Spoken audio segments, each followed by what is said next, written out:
Hey guys, how's it going? This is Purger of MediaAlternatives.net, your newest website for alternative news and media.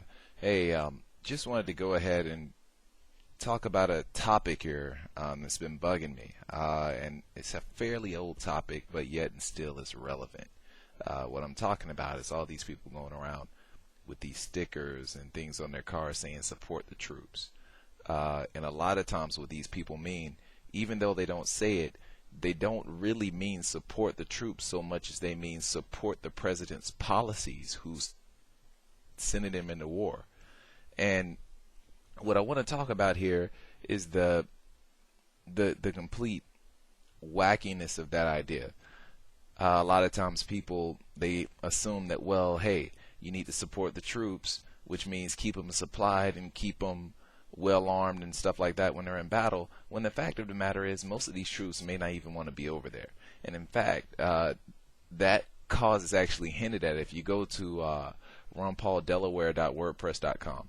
It's a website, and it actually breaks down how many Army, Navy, U.S. Air Force, U.S. Marine Corps, veterans, so on and so forth, actually donated to which Republican candidates, and most of them donated to Ron Paul. Which is kind of funny considering he was the anti-war candidate in this last election cycle. And so the funny part, or the funny point that I want to point out to people, is the fact that it seems to me that most Army members don't really want to be over there in harm's way. So when you say support the troops, does it really mean take them, or does it really mean keep them supplied, or does it mean take them out of harm's way? Because to me it seems like someone would be less likely to be killed if they're not in harm's way, which seems to me to be the best way to support someone. If you want to keep them in wars, that seems like, okay, I want to go ahead and get these people killed. I mean, honestly, what else do you have people in battle for? I already made it clear in previous posts. We're not over there to liberate the Iraqis. We're not over there to bring them democracy. And you could try and argue that point, but the facts will not be in your favor. So once again, like I said, look at who they voted for and look at who they supported. They supported the anti-war candidate. There's a lot of other things here to talk about as well. Think about the fact that soldier suicides are at record levels.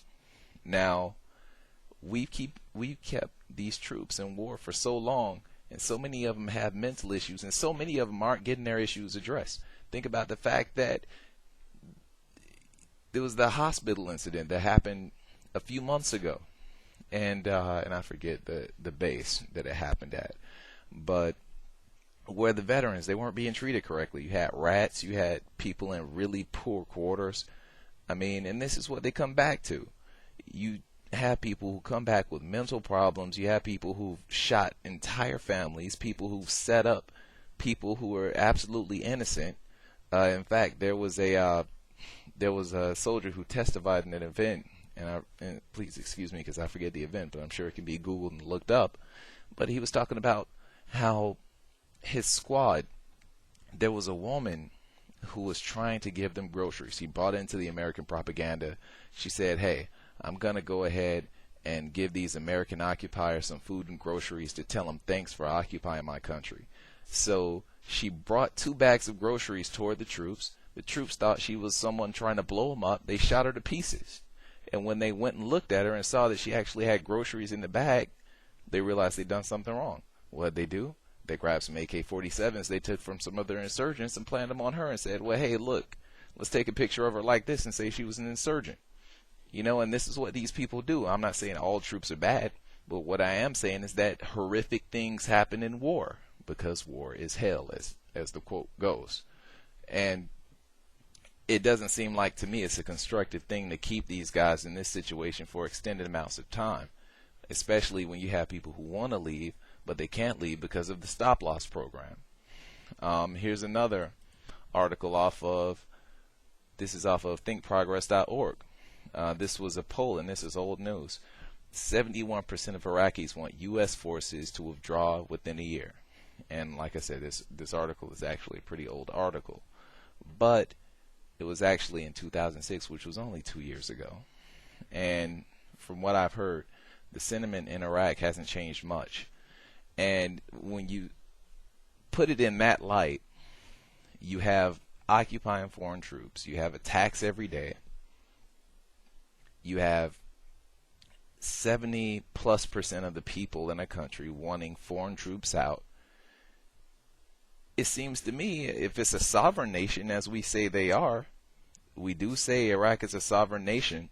We say that they have their own sovereign government. They can make their own decisions. And furthermore, and I can look up the article here, the actual prime minister of Iraq already called for us to leave. He said, hey, I want you guys to leave. He thinks he can handle things himself. So my question is, why are we staying in this country? You know, the troops, they don't want to be there. The Iraqi people don't want us to be there. The Iraqi government doesn't want us to be there.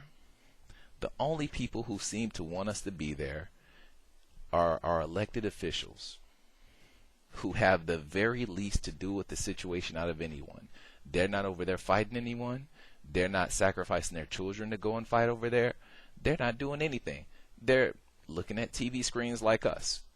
But the only other thing they have to gain that we don't is they set foreign policy, and they're in a place to bet on the foreign policy that they make. So if you know what gas prices are going to do, or if you know what certain commodities are going to do, you're in a place to make a lot of money. Or if you can help out your friends, like say in Halliburton, which I know people say, well, hey, that's conspiracy stuff. But the fact of the matter is, you know, Halliburton, they got all these no-bid contracts, built buildings over there that was within, I believe it was 6 months, were no longer even fit to help to house anybody. You have them building army bases over there where troops are getting shocked, and troops can't even use the facilities anymore because they did such a shoddy job of it. So, once again, like I said, you say support the troops. Are we really supporting the troops when we keep them in places, when we build shoddy facilities for them, when we put them in a situation where they're in harm's way because the people don't want them there, they don't want to be there, and we're not letting them leave the military? It doesn't sound like it's an all-volunteer organization anymore. Here we go again. There's an article here, and this was on December, I think this was a recent one, but it was from the AP. And this was talking about, this is off of Yahoo News, but it's actually, like I said, it's an AP article. And it's talking about the divorce rates among military men and women and how they're up by 3%, 3.7% among Marine Corps. And these people, you keep these couples away from each other, or in some cases people come back with PTSD. They don't get treated for it. They end up taking down their wives, or the wives don't know how to handle their husband once he gets back from fighting these wars in foreign countries, and they come back and marriages get destroyed. So families are being destroyed. Let me see here on the article. New data shows 3.7% of more than 84,000 married Marines divorced in fiscal year 2008, up from 3.3% in 2007. Marine Corps called the increase statistically small and said officials would need to examine them further. End quote. But like I said, we're ripping people's families apart. We're putting them in harm's way, putting them in places they don't want to be. And what I really want to get at here is I get sick and tired of people saying support the troops when really they mean support your president's policies, which have absolutely nothing to do with supporting the troops. You support the troops by taking them out of harm's way and not putting them in battles where they're going to be killed. You support troops by paying them and doing stuff to them on time, but you don't support troops by keeping them in harm's way and making them support policies that they didn't set and that they're only following orders to support. It's completely stupid. We all know we were lied into war. We all know we were lied into the Iraq war. Some will arguably say we don't even need to be in Afghanistan because of the fact that we're only trying to get a few guys there, you know, a few hundred people there. You have Osama bin Laden there, but that's no need to call in the entire army to go and get him. You send in small strike forces to get him if you're trying to get him. It doesn't seem like they're trying to get him. It seems like they're trying to fight the Taliban, who had nothing to do with Osama bin Laden and Al Qaeda. So what are we doing there?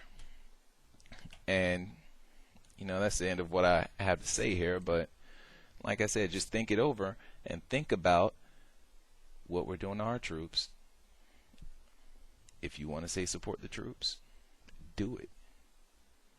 Don't put them in harm's way, and don't tell me to support the troops when all you're doing is blindly supporting a president's policies that have no basis on anything and that he has no repercussions of carrying out, because he dodged war himself and he doesn't have anyone over there fighting. Peace.